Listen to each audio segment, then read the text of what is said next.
It's in more problems inside the Department of Corrections, this time with bonuses for staff.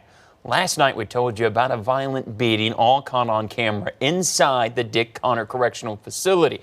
At no point in that video do guards step in to help. It's one of a few incidents, actually, we've told you about involving violence in jails. Earlier this month, State Representative J.J. Humphrey told us the rise in violence could partially be blamed on staffing issues. And the Department of Corrections told us it was doing everything it could to recruit and retain employees. That included a $1,500 bonus for some staff to be paid out this month. But some say the logic behind who got raises and who didn't just doesn't make sense. And we've got news for us. Tanner DeLeon, he's with us tonight. Tanner, so you spoke with Representative Humphreys today. That video we saw yesterday, you spoke with family members as well. It was really emotional video, hearing them talk about what happened inside the jail. So what's going on here? What's the issue? Well, it was. And as you saw yesterday, as the viewers saw yesterday, a lot of upsetness between families about what has been going on. And both men that I spoke with today told me that the evaluation process for the Christmas bonus or stipend was flawed. But they do worry, the biggest worry, that this is just another sign of problems with the Oklahoma's prison system. I think it would have been a great morale booster for their employees.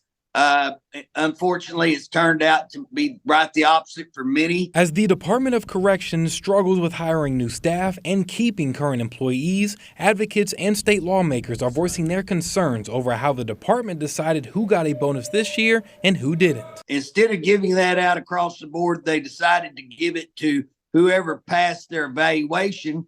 And then they started a new evaluation process that nobody knew about. A one-time bonus of either $1,500 or $2,000 was expected to arrive before Christmas. Some guys had been working for, I'm going to say, 10 to 15 years, had not had any type of discipline, no records or of anything, had no problems. He didn't get it. He asked why, they wouldn't tell him.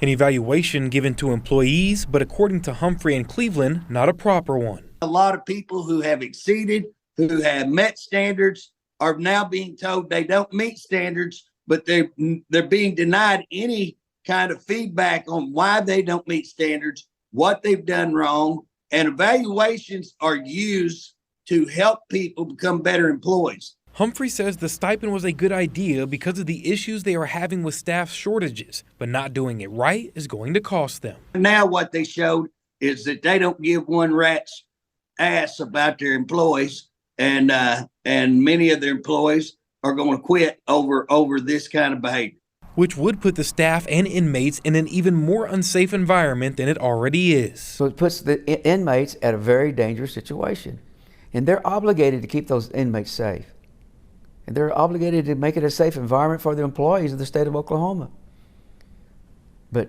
it's not safe. Now, Dylan, we did reach out to the Department of Corrections for a comment, and they did give us a little bit of insight of what kind of has been going on.